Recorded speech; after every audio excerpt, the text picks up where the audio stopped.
সম্মানিত দর্শক শ্রোতা ভাই ও বোনেরা, আসসালামু আলাইকুম। স্টক ইনভেস্টর বিডি চ্যানেলের পক্ষ থেকে আপনাদের সবাইকে স্বাগতম জানাচ্ছি।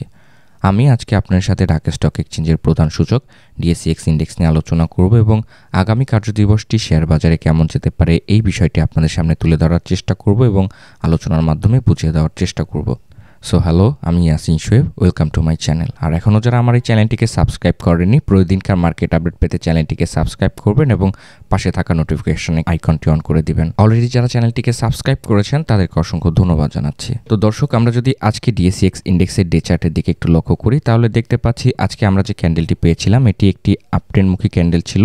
এটি কিন্তু আপট্রেন্ড করে ৬৩৩৬ পয়েন্ট পর্যন্ত আপট্রেন্ড করেছিল, পরবর্তীতে কিন্তু সেল প্রেসারে ডাউন ট্রেন্ডের দিকে চলে এসেছে। তো বিগত ভিডিওতে আমি বলেছিলাম আজকের দিনটিতে কিন্তু বাই এবং সেল প্রেসার দুটোই থাকবে। তো আজকে আমরা লক্ষ্য করলে দেখতে পাচ্ছি বাই এবং সেল প্রেসার দুটোই রয়েছে। তো আমরা যদি ভলিউমের দিকে লক্ষ্য করি তাহলে দেখতে পাচ্ছি ভলিউমটি কিন্তু একটি গ্রিন ভলিউম ক্রিয়েট করেছে এবং লেনদেনের পরিমাণ বিগত দিনের তুলনায় কিন্তু কিছুটা কম হয়েছে। তো যাই হোক, বিস্তারিতভাবে আলোচনায় যাওয়ার আগে আমরা যদি আজকে মার্কেট মুভমেন্ট একটু লক্ষ্য করি তাহলে দেখতে পাচ্ছি আজকে আমাদের শেয়ার বাজারের দিনটি শুরু হয়েছিল ৬৩২৫ পয়েন্টের কাছে, দিনটি হাই করেছিল ৬৩৩৬ পয়েন্টের কাছে এবং দিনটি লো করেছিল ৬৩২১ পয়েন্টের কাছে এবং মার্কেট ক্লোজ করেছে ৬৩২৭ পয়েন্টের কাছে এবং মার্কেট মুভমেন্ট লক্ষ্য করলে দেখতে পাচ্ছি 2.78 পয়েন্ট কিন্তু আপট্রেন্ড করেছে। তো যাই হোক, গ্রাফ চার্টের দিকে লক্ষ্য করলে দেখতে পাচ্ছি দিনের প্রথম ভাগ থেকে আমাদের বাজারটি ঊর্ধ্বমুখী ছিল, পরবর্তীতে সেল প্রেসারে ডাউন ট্রেন্ডের দিকে চলে এসেছে এবং পরবর্তীতে কিন্তু আবার বাই প্রেসারে আপট্রেন্ড করেছিল। তো এইভাবেই কিন্তু আমাদের বাজারটি কিন্তু ডাউন ট্রেন্ডের দিকে আপস এবং ডাউনের মাধ্যমে পার করেছে। যাই হোক, আমরা যদি এখন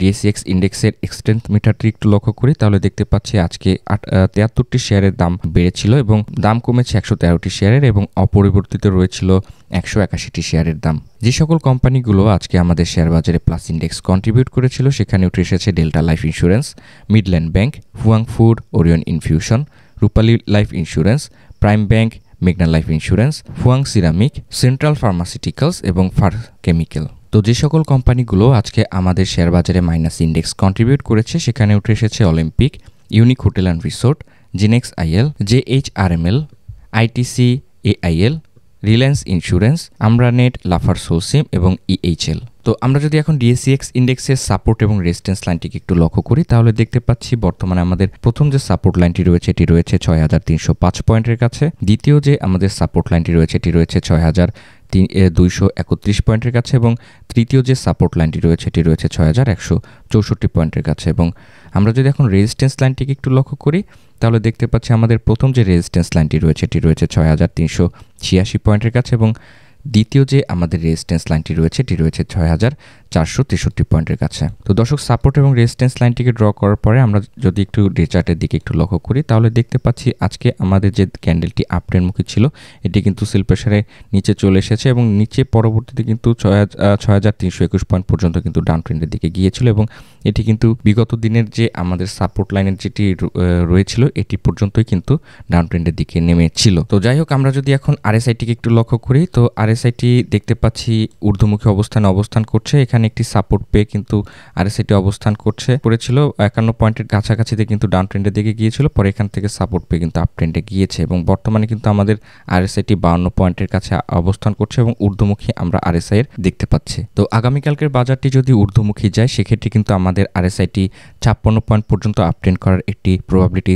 দেখাবে বলে আমি ধারণা করছি। তো যাই হোক, আমরা যদি এখন এমএসিডি ক্রসওভারটি একটু লক্ষ্য করি তাহলে দেখতে পাচ্ছি যে এমএসিডি ক্রসওভারের যে ফার্স্ট মুভিং অ্যাভারেজ লাইনটি কিন্তু একটি ক্রসওভার কমপ্লিট করে ফেলেছে, এটি কিন্তু ডাউন ট্রেন্ডের দিকে অবস্থান করছে এবং স্লো মুভিং অ্যাভারেজ লাইনটি কিন্তু আমাদের একটি ক্রসওভার করে কিন্তু পার করেছে দিনটি এবং এমএসিডি ক্রসওভারের হিস্টোগ্রামের ভলিউমের দিকে লক্ষ্য করলে দেখতে পাচ্ছি একটি নেতিবাচক ভলিউম, রেড একটি ভলিউম ক্রিয়েট করে ফেলেছে। তো আমরা আরএসআই থেকে পজিটিভ সিগন্যাল পেলেও আমাদের কিন্তু এমএসিডি ক্রসওভার থেকে কিন্তু আমরা কোনো পজিটিভ সিগন্যাল পাচ্ছি না, যেহেতু আমাদের একটি ক্রসওভার সম্পন্ন করে ফেলেছে। তো বিগত দিনে যে ক্রসওভারটি করেছিল এখান থেকে রিকভারি করে আপ ট্রেন্ডে যেতে কিছুটা সময় লেগেছিল। তো বর্তমানে আমাদের যে ক্রসওভারটি করেছে এটি কিন্তু আগামীকালকের বাজারটি যদি আপ ট্রেন্ডে যেতে পারে সেক্ষেত্রে কিন্তু আবার রিকভারি করে আপ ট্রেন্ডে যাওয়ার একটি প্রবাবিলিটি থাকবে। তো আগামীকালকের কার্যদিবসটি যদি ডাউন ট্রেন্ডে যায় সেক্ষেত্রে কিন্তু আমাদের এমএসিডি ক্রসওভারটি আরও নিচে চলে আসবে। তো তাহলে কিন্তু আমাদের কিছুটা পরবর্তীতে অপেক্ষা করা লাগতে পারে। তো আপনারা যারা আগামীকালকে ইনভেস্ট করবেন বলে চিন্তা ভাবনা করছেন, অবশ্যই দিনের প্রথম ভাগ পর্যন্ত একটু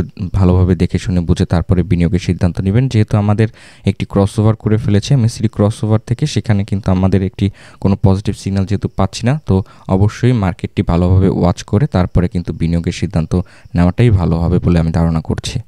তো যাই হোক, আমরা যেহেতু এমএসসিডি ক্রসওভার থেকে কোনো পজিটিভ সিগন্যাল পাচ্ছি না, তো আরএসআই থেকে কিন্তু আমরা একটি পজিটিভ সিগন্যাল পাচ্ছি এবং আরএসআই কিন্তু 56 পয়েন্ট পর্যন্ত আপট্রেন্ড করার একটি প্রবাবিলিটি আগামীকালকে দেখাবে বলে ধারণা করতে পারি। ক্যান্ডেলস্টিক প্যাটার্ন থেকে কিন্তু আমরা একটি পজিটিভ সিগন্যাল পাচ্ছি আরএসআই এবং ক্যান্ডেলস্টিক প্যাটার্ন থেকেই কিন্তু এই দুটো থেকেই কিন্তু আমরা একটি পজিটিভ সিগন্যাল পাচ্ছি, যেহেতু আমাদের ক্যান্ডেলটি বিগত দিনের যে আমাদের সাপোর্ট লাইনটি ছিল 6321 পয়েন্টের কাছেই কিন্তু অবস্থান করেছিল এবং এটিকে ইচ্ছা করলে কিন্তু আজকে এটিকে ব্রেক করে ফেলতে পারতো। যেহেতু আমাদের এটিকে ব্রেক করতে পারেনি, সেক্ষেত্রে কিন্তু এই ক্যান্ডেল থেকে আমরা একটি পজিটিভ সিগন্যাল পাওয়ার আশা করছি। তো আমরা এমএসসিডি ক্রসওভার থেকে পজিটিভ কোনো সিগন্যাল না পেলেও যেহেতু আমাদের ক্যান্ডেলস্টিক প্যাটার্নটি একটি সাপোর্ট লেভেলে রয়েছে এবং আরএসআইটি কিন্তু আমরা লক্ষ্য করলে দেখতে পাচ্ছি ঊর্ধ্বমুখী একটি আরএসআই পেয়েছি, তো সেক্ষেত্রে আমরা কিন্তু আশা করতেই পারি আগামীকালকের বাজারটি কিন্তু আপট্রেন্ডে যেতে পারে বা যাবে। তো আমি আশা করছি আগামী কার্য দিবসটি আমাদের বাজারটি আপট্রেন্ডমুখী থাকবে এবং 6339 পয়েন্ট এর কাছাকাছিতে কিন্তু একটি হিট করার একটি প্রবাবিলিটি